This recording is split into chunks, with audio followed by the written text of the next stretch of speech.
Bismillahirrahmanirrahim. Assalamualaikum warahmatullahi wabarakatuh. Saya Muhammad Ridwan bin Maswan daripada DPSU 5E, dan hari ini kami akan membentangkan tajuk infografik kami, yang mana tajuk yang telah kami ambil iaitu 3 kes penipuan umrah. Baiklah, pada page yang pertama ini adalah nama-nama ahli kumpulan kami, yang mana pertama iaitu merupakan ketua kami Harith bin Syahril daripada DPSU 5F. Yang kedua, saya sendiri Muhammad Ridwan bin Maswan daripada DPSU 5E. Dan yang ketiga, Wan Muhammad Ashraf bin Wan Rosli daripada DPSU 5F. Dan yang keempat, Muhammad Ihsan bin Zainuddin daripada DPSU 5D. Dan yang terakhir, Salman Faris bin Abbas dari DPSU 5D. Baiklah, kami berlima mempunyai tugas dan bahagian masing-masing untuk kami bentang maklumat infografik yang telah kami sediakan, yang mana pembentangan melalui slide ini. Jadi setiap daripada kami akan bentangkan maklumat yang telah kami dapat, yang telah kami cari, untuk dibentangkan kepada Madam Kausar sendiri.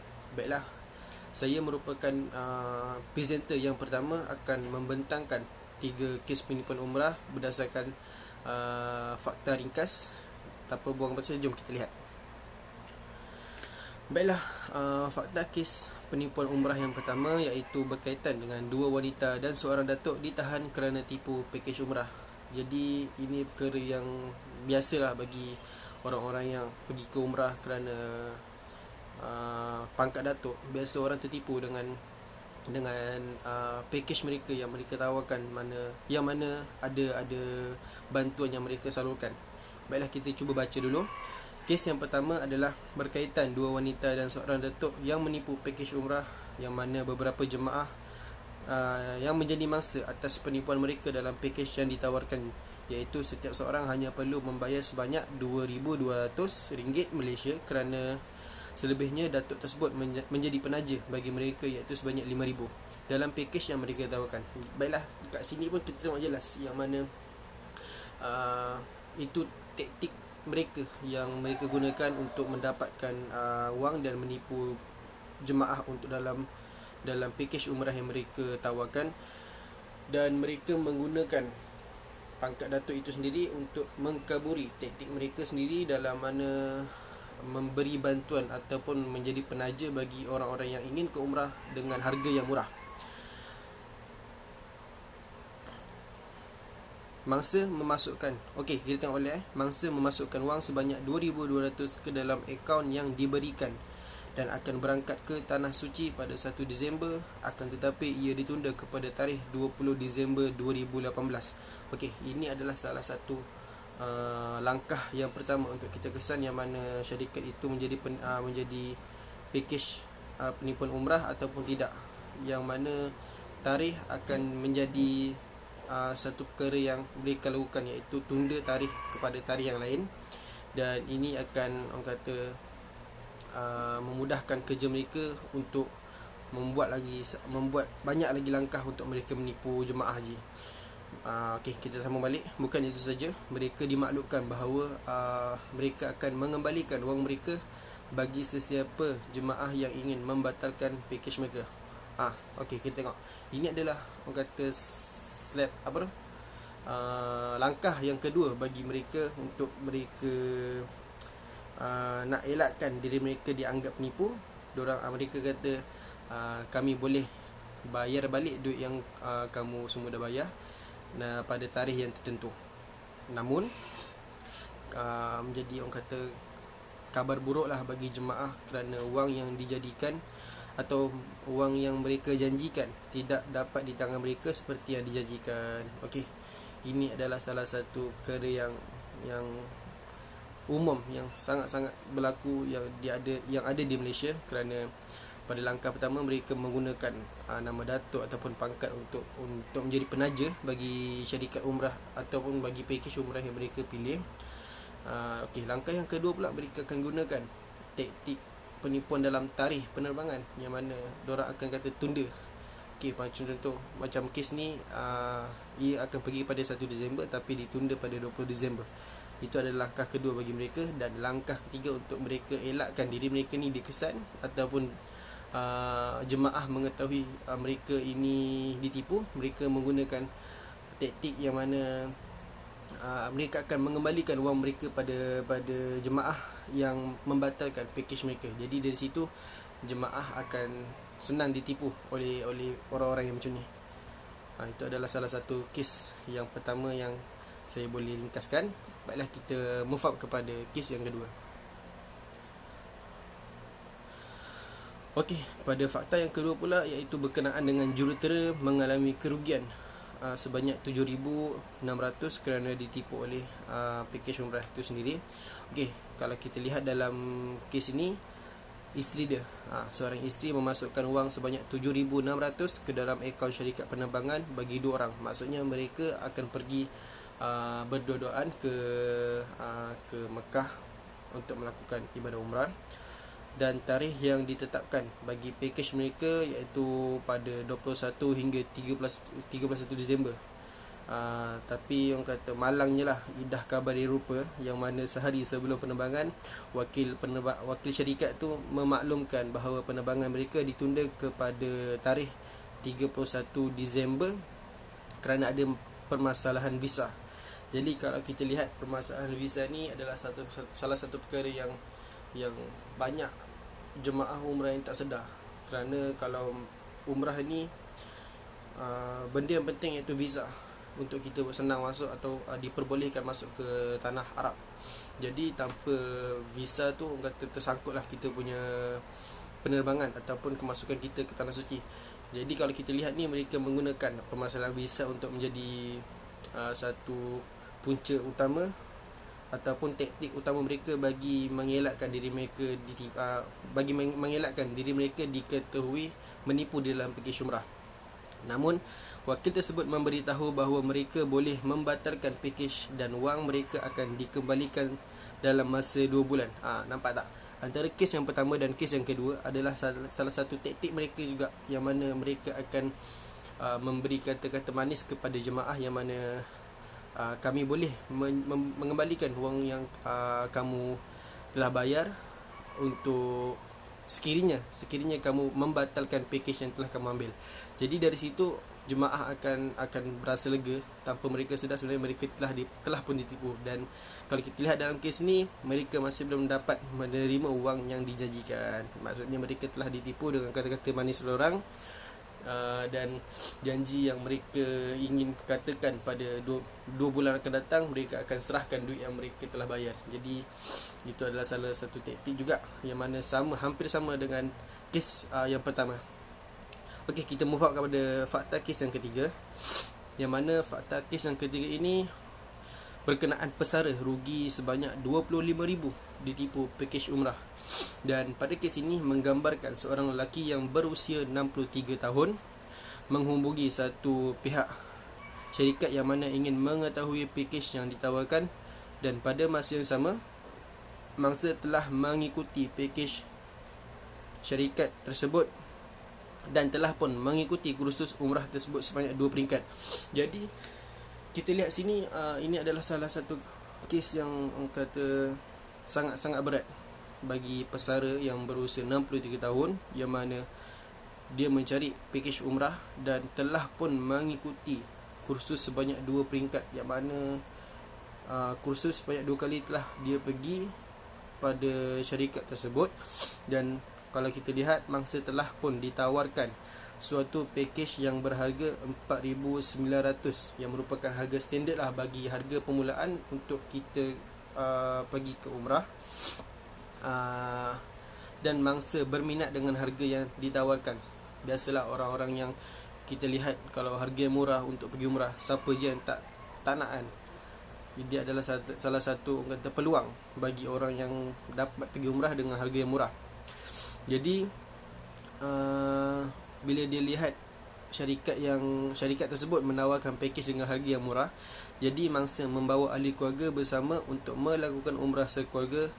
Dan setelah pembayaran diselesaikan, maka wakil syarikat memaklumkan akan bertolak pada 20 April 2018.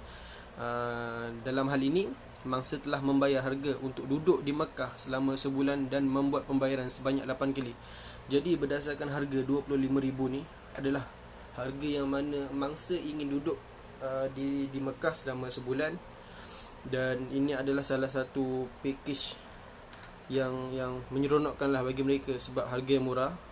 Memang harga yang sangat murah bagi kalau kita lihat, kalau kita tanya sekali pun orang yang pernah pergi umrah, bila ada je harga 4,900 pada harga standard, ini adalah salah satu tarikan yang mana orang nak juga pergi ke sana. Tetapi dalam kes ni pesara ni dia telah membayar sebanyak 25,000 untuk duduk di sana selama sebulan dalam melakukan umrah, dan perlu membayar sebanyak 25,000. Namun mangsa memaklumkan bahawa tarikh tersebut dibatalkan dan dipindahkan pada tarikh 25 April.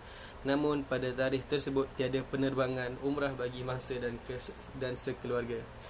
Jadi kalau kita lihat kes ini adalah salah satu kes yang sangat-sangat sedih kerana mereka ditipu dengan harga yang sangat-sangat tinggi dengan package yang yalah, syarikat tersebut, jika kita lihat pada kes ni, sebenarnya polis memberitahu syarikat pada package yang mereka ambil ini adalah tidak ada langsung pada waktu tu.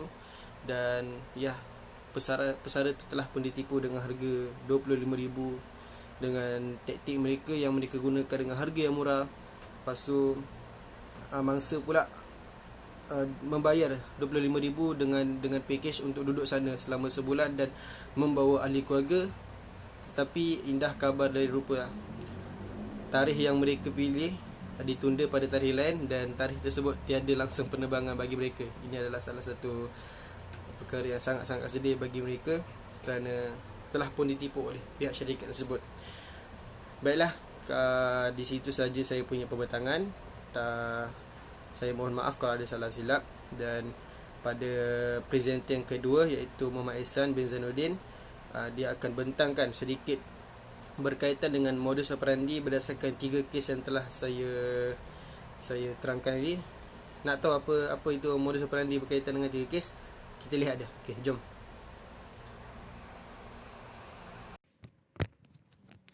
Assalamualaikum warahmatullahi wabarakatuh.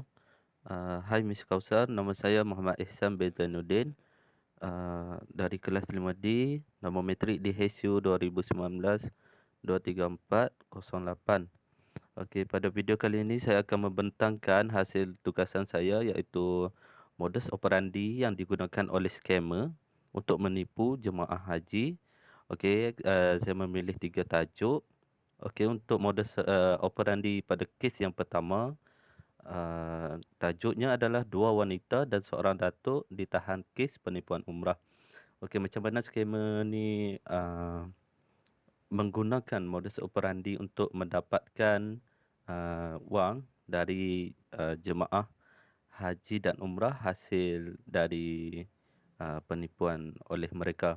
Okey, yang pertama sekali pada 21 November, mangsa iaitu jemaah haji dan umrah mendakwa telah ditawarkan oleh sebuah syarikat agensi pelancongan dan diuruskan seorang wanita. Okey, seterusnya pada 27 November, mangsa ditawarkan menunaikan umrah dengan sebuah syarikat dan dimaklumkan bahawa sebahagian perbelanjaan ditanggung penaja yang berpangkat datuk berjumlah RM5,000 dan peserta hanya perlu mengeluarkan RM2,200 seorang. Seterusnya, mangsa memasukkan wang bayaran sebanyak RM2,200 ke dalam akaun yang diberikan dan mengikut ejen tersebut. Jemaah umrah akan berangkat ke Tanah Suci pada 1 Disember tahun lalu, 2018, tetapi ia ditangguhkan. Seterusnya, pada pertengahan Disember, mangsa diberitahu bahawa penerbangan umrah ditunda pada 20 Disember 2018. Okey, pada 19 Disember, ejen agensi pelancongan tersebut memaklumkan bahawa sesiapa yang ingin menarik diri boleh berbuat demikian dan wang mereka akan dikembalikan kepada mereka semula dalam masa yang terdekat. Akhir sekali, mangsa dijanjikan mendapatkan semula wangnya pada 14 Mac, tetapi mangsa mendakwa sehingga kini masih belum mendapatkan wang yang dijanjikan. Okey. Seterusnya, untuk kes yang kedua, tajuknya tertipu pakej umrah. Jurutera mengalami kerugian RM7,600. Okey, modus operandinya adalah isteri mangsa telah memasukkan RM7,600 bagi bayaran pakej umrah untuk 2 orang ke dalam syarikat yang diberi suspek dengan tarikh penerbangan pada pakej penerbangan ialah 21 hingga 31 Disember 2017. Seterusnya, sehari sebelum penerbangan, pembantu suspek mengesahkan semula tarikh tersebut dan memaklumkan bahawa ia terpaksa ditunda kepada 31 Disember atas permasalahan visa. Dan pembantu suspek memberitahu bahawa sekiranya mangsa ingin membatalkan pakej, maka pihak syarikat tersebut akan memulangkan wang mereka dalam masa 2 bulan. Yang terakhir sekali, namun setelah 2 bulan, mangsa masih belum menerima wang yang dijanjikan untuk mereka pulangkan semula. Okey, kes yang terakhir sekali ialah pesara rugi RM25,600 ditipu pakej umrah. Okey, kita tengok satu persatu. Okey, pada November itu, lelaki berusia 63 tahun lalu menghubungi sebuah syarikat untuk mengetahui pakej umrah yang ditawarkan syarikat terbabit dan mangsa telah mengikuti kursus umrah yang dianjurkan syarikat tersebut sebanyak 2 peringkat. Yang seterusnya, mangsa ditawarkan pakej umrah dengan harga RM4,900 seorang dan berminat dengan harga yang ditawarkan dan membawa beberapa ahli keluarga yang lain. Kemudian, ahli wakil syarikat tersebut memberitahu tarikh bertolak ke umrah pada 20 April 2018 yang lalu. Okey, seterusnya mangsa membuat 8 kali pembayaran termasuk bayaran untuk mangsa tinggal di sana selama sebulan di Mekah dan keseluruhan pembayaran dimasukkan ke dalam akaun syarikat pelancongan itu. Okey, pada 20 April 2018, mangsa dimaklumkan bahawa penerbangannya ditunda kepada 25 April, namun pada tarikh yang baharu itu tiada penerbangan untuk mangsa dan keluarganya. Yang terakhir sekali, modus operandi sindiket berkenaan dengan menawarkan pakej umrah itu langsung tidak wujud dan menyebabkan mangsa dan sekeluarganya mengalami kerugian. Sekian saja daripada saya, Muhammad Ihsan Bezanuddin. Terima kasih Miss kerana telah mengajar dan mendidik kami di dalam subjek ini. Jazakallahu khairan katsira. Wassalamualaikum warahmatullahi wabarakatuh. Assalamualaikum warahmatullahi wabarakatuh. Nama saya Salman Faris bin Abbas dari kelas di PSU 5D. Hari ini saya akan membincangkan tentang punca-punca berlakunya kes penipuan umrah. Yang pertama, kes penipuan umrah ni selalunya berlaku kerana kurang ilmu pengetahuan. Jemaah tidak tahu tanggungjawab agensi pelancongan ketika membawa jemaah. Contohnya, travel agensi sepatutnya dia kena melantik sendiri wakil daripada syarikat untuk menguruskan jemaah. Kalau kita tengok, travel agensi banyak yang melantik jemaah sendiri jadi ketua untuk uruskan jemaah. Situasi yang kedua, travel agensi dalam pakej yang dibuat kata nak bagi 5 tempat yang telah dijanjikan oleh travel agensi. Dan sekali 3 tempat je dia pergi sebab dia kata tak cukup masa. Alasan yang tidak munasabah bagi. Yang ketiga, travel agency tak sediakan makanan ketika penerbangan ditunda.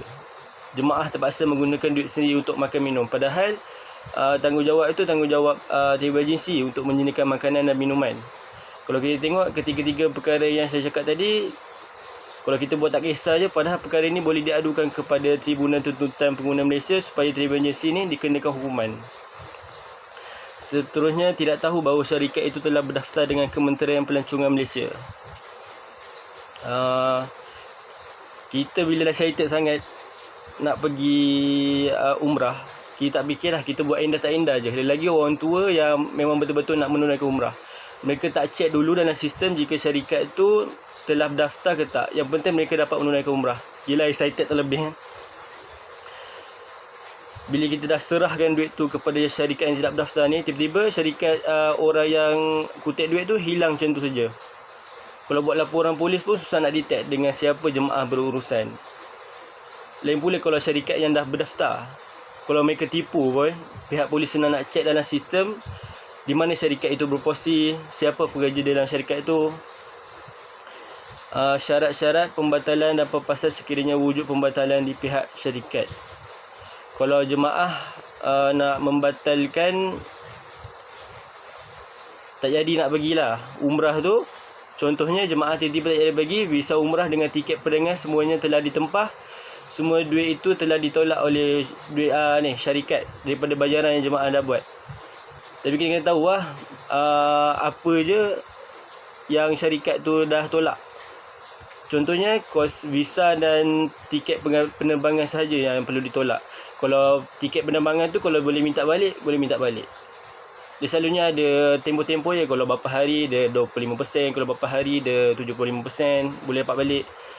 Jika syarikat tolak lebih daripada kos itu, maka jemaah boleh buat aduan kepada pihak yang berwajib untuk syarikat ni dikenakan tindakan.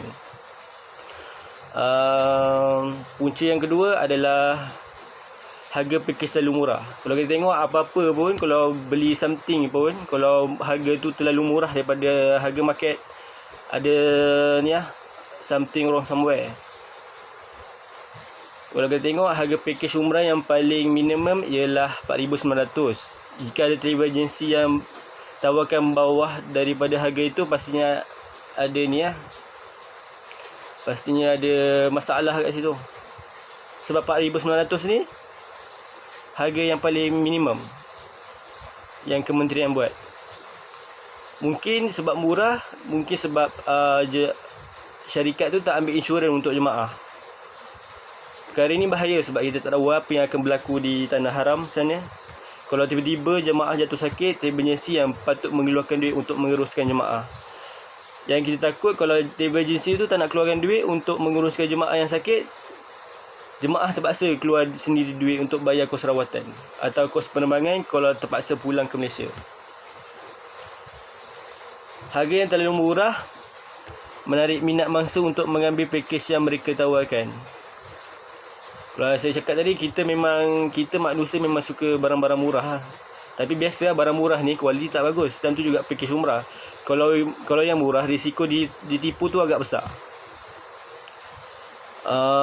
Penipuan selalu berlaku di tanah air kita sendiri. Penipuan jarang berlaku di tanah Arab Saudi. Kata Datuk Jeffrey Sulaiman, Setiausaha Kehormat Persatuan Agensi Pelancongan Umrah dan Haji. Ni Papoh. Kata menteri ni, penipuan selalu berlaku di Malaysia sendiri, tidak di tanah Arab. Macam mana nak jadi kat tanah Arab? Kalau duit je kat Malaysia tu, orang tu dah bawa lari. Macam mana kita nak pergi ke Arab Saudi? Kalau awal-awal kita dah kena tipu kat Malaysia, tiba-tiba dah hilang, macam mana kita nak pergi ke Arab Saudi untuk membuat haji, untuk membuat umrah? Yang seterusnya, mudah percaya kepada tawaran luar biasa pakej umrah dengan tawaran harga yang terlalu rendah dengan sebahagian kos ditanggung oleh orang kaya yang mahu bersedekah. Kalau kita tengok benda ni selalu biasanya orang tipu ni adalah orang yang suka menggunakan nama datuk, orang-orang yang berpangkat atau wakil rakyat dan sebagainya. Dia suruh bayar setengah, lagi setengah datuknya akan support. Duit semua dah bagi, dah back in bagi cash semua kat orang tu, last hilang macam tu je. Benda ni biasa berlaku dekat orang-orang masjid, dekat penduduk-penduduk setempat kan. Yang ketiga, punca-punca berlakunya kes penipuan umrah adalah mudah percaya kepada orang alim. Kenapa kita mudah percaya kepada orang alim ni? Sebab ustaz ni orang agamawan, takkan dia nak tipu kan. Biasanya dia dah berjanji manis semua, lepas tu orang dah back in duit semua, tiba-tiba dia hilang. Kalau tengok ramai ustaz-ustaz yang berceramah ke masjid untuk mempromosikan pakej umrah kepada jemaah masjid. Tak tahulah kalau dia jadi ejen ke, kalau dia yang bawa jemaah ke umrah ke. Jadi berhati-hati Sebab kita akan percaya kepada ustaz ni sebab ustaz ni orang yang amanah kebiasaannya. Ada juga pihak yang tidak bertanggungjawab menggunakan nama ustaz-ustaz yang terkenal untuk mempromosikan pakej umrah. Kalau kita tengok, dia pakai nama ustaz-ustaz yang terkenal ni sebab apa? Sebab ustaz ni ramai pengikut. Orang akan percaya kepada dia sebab seorang yang amanah. Tapi bila kita tanya ustaz tu, ada tak ustaz mempromosikan pakej umrah ni? Lepas tu ustaz tu kata tak ada. Kalau kita tengok, ramai ustaz-ustaz yang kat Malaysia ni dah kena Bukan sahaja kes penipuan umrah, kes minta infak untuk bangunan masjid tahfiz, untuk anak-anak yatim, untuk orang belajar ke luar negara. Dia pakai nama-nama ustaz ni untuk mendapatkan duit dengan senang sekali mendepositkan duit pakej umrah ke dalam akaun bank wakil syarikat. Kalau kita tengok, kalau kita nak bank in duit untuk package umrah yang kita nak tu, jangan bank in duit itu ke dalam akaun persendirian, akaun individu. Kena bank in duit tu dekat syarikat, dekat akaun syarikat. Takut-takut orang yang individu tu yang kita bank in tu, walaupun dia jujur, tiba-tiba dia mati, maka kita tak ada bukti yang duit tu duit kita. Sebab duit tu ada dalam akaun bank orang yang kita bagi tu. Itu saja daripada saya. Sekian, terima kasih. Assalamualaikum warahmatullahi wabarakatuh. Saya Wan Muhammad Ashraf bin Wan Rosli daripada kelas DPSU 5F. Hari ini saya akan membentangkan tentang tajuk saya, iaitu tindakan undang-undang ke atas syarikat ataupun individu yang melakukan kesalahan ataupun melakukan penipuan dalam pakej pelancongan. Baik dalam Akta Industri Pelancongan 1992 di bawah Seksyen 5/2, syarikat yang tidak berlesen ataupun individu yang tidak berlesen di bawah kementerian boleh dikenakan denda sehingga RM50,000 atau penjara 5 tahun ataupun kedua-duanya sekali. Jika didapati bersalah menjalankan perniagaan mengikut cara yang memudaratkan kepentingan awam ataupun mengandungi unsur-unsur penipuan, pembatalan lesen perniagaan boleh berlaku ke atas syarikat ataupun individu yang terlibat. Begitu juga dengan lesen perjalanan ke luar negara, iaitu lesen outbound, juga akan ditarik jika kesalahan itu berkaitan dengan pengendalian umrah. Seterusnya, bagi syarikat yang berlesen, jika mereka melanggar syarat mengendalikan pakej umrah, mereka boleh dikenakan denda sehingga RM10,000 atau penjara sehingga 2 tahun ataupun kedua-duanya sekali. Jika penipuan itu bersifat kepenggunaan seperti pakej pelancongan yang tidak sama seperti yang ditawarkan, ataupun perjanjian ataupun pelanggaran kontrak perkhidmatan agensi pelancongan dengan pelancong kendaliannya, mereka boleh dikenakan tindakan di bawah Tribunal Tuntutan Pengguna Malaysia, iaitu TTPM, dan KPDNKK yang dikuatkuasakan di bawah Akta Perlindungan Pengguna 1999 Pindaan 2010. Mereka juga akan dikenakan penarikan lesen bidang pelancongan luar negara outbound jika didapati bersalah melanggar Akta 482 yang melibatkan elemen penipuan. Jadi berikut adalah tindakan undang-undang ataupun akta yang dikenakan bagi kesalahan dan yang berlaku yang mempunyai unsur-unsur penipuan dalam pakej pelancongan yang ditawarkan oleh sesebuah agensi ataupun individu, sama ada yang berlesen ataupun yang tidak berlesen. Jadi setakat itu saja daripada saya. Saya serahkan kepada pembentang yang seterusnya. Assalamualaikum. Bismillahirrahmanirrahim. Assalamualaikum warahmatullahi wabarakatuh. Saya Haris bin Sahril daripada kelas DPHU 5F akan menerangkan mengenai 5 cadangan praktikal untuk mengatasi kes penipuan umrah. Jadi tanpa membuang masa, kita akan bergerak kepada cadangan yang pertama. Cadangan yang pertama adalah semak daftar lesen agensi umrah tersebut. Penting untuk kita tahu bahawa bukan semua agensi pelancongan boleh menawarkan pakej umrah. Menurut Kementerian Pelancongan Malaysia, yang sah mengendalikan umrah hanyalah syarikat berstatus sendirian berhad dan dilesenkan di bawah 2 bidang, iaitu agensi pengembaraan dan juga pelancongan luar negeri. Jadi, amat berisiko jika kita membuat pembayaran melalui wakil syarikat persendirian, yayasan atau koperasi kerana mereka sebenarnya tidak dilesenkan sebagai pengendali umrah. Jadi, Semakan Agensi Umrah Malaysia telah menyenaraikan sebanyak 70 atau mungkin lebih travel agensi yang berdaftar dengan Kementerian Pelancongan Malaysia. Jadi, untuk mengetahui lebih lanjut, anda boleh menyemak di laman seseorang yang telah saya berikan di bawah. Okey. Jadi kita bergerak kepada cadangan yang kedua. Okey, cadangan yang kedua adalah fahami dengan betul pakej umrah yang ditawarkan. Okey. Pakej-pakej yang mengandungi tawaran yang nampak istimewa dan berlainan daripada pakej disediakan oleh syarikat dan agensi pengelola yang lain. Menerusi ketetapan yang dikeluarkan oleh Majlis Kawal Selia Umrah ini, harga minima untuk satu-satu pakej umrah tidak boleh kurang daripada RM4,900 untuk tempoh umrah 12 hari 10 malam. Jadi harga yang murah sememangnya akan menjadi salah satu faktor yang paling kritikal untuk kita memilih sebuah pakej. Oleh itu, Majlis Kawal Selia Umrah atau lebih senang dipanggil MKSU merupakan inisiatif kerajaan yang telah ditubuhkan di bawah Akta Industri Pelancongan 1992 bagi memantau pelaksanaan standard perkhidmatan syarikat, pengendalian pelancongan dan agensi pengembaraan dalam mengendalikan pakej umrah. Jadi, sekiranya kurang daripada harga ini, cuba dapatkan kesahihannya daripada Kementerian Pelancongan dan Kebudayaan. Okey. Kita bergerak kepada cadangan yang ketiga, iaitu membuat kajian perbandingan harga pakej-pakej yang ditawarkan. Okay. Walaupun harga minimum telah ditetapkan, ada banyak perkara yang boleh menjadikan sesuatu pakej mempunyai harga yang berlainan.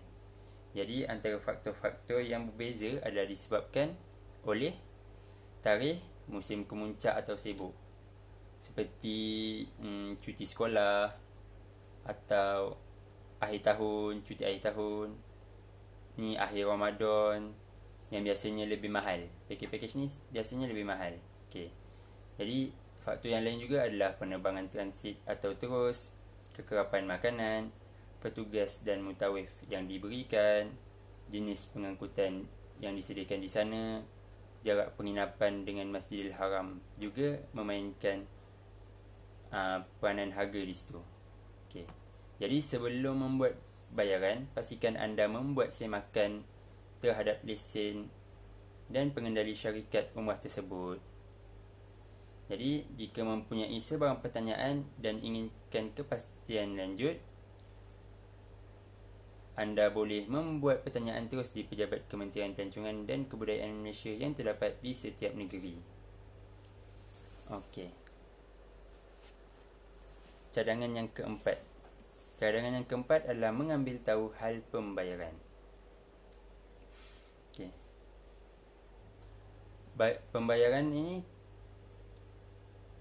kita buat kepada akaun syarikat atau kepada akaun persendirian pengurus agensi atau kepada akaun ejen-ejen yang dilantik oleh agensi. Jumlah deposit yang perlu dibayar biasanya adalah 25% dari harga pakej yang ditawarkan, manakala bayaran penuh perlu dibuat 21 hari sebelum tarikh berlepas.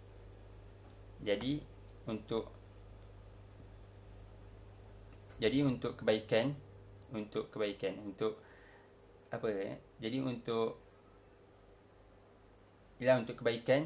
adalah jadi untuk lebih berhati-hati, anda haruslah meminta resit rasmi daripada syarikat seperti setiap kali membuat pembayaran secara keseluruhan, sebahagian atau ansuran.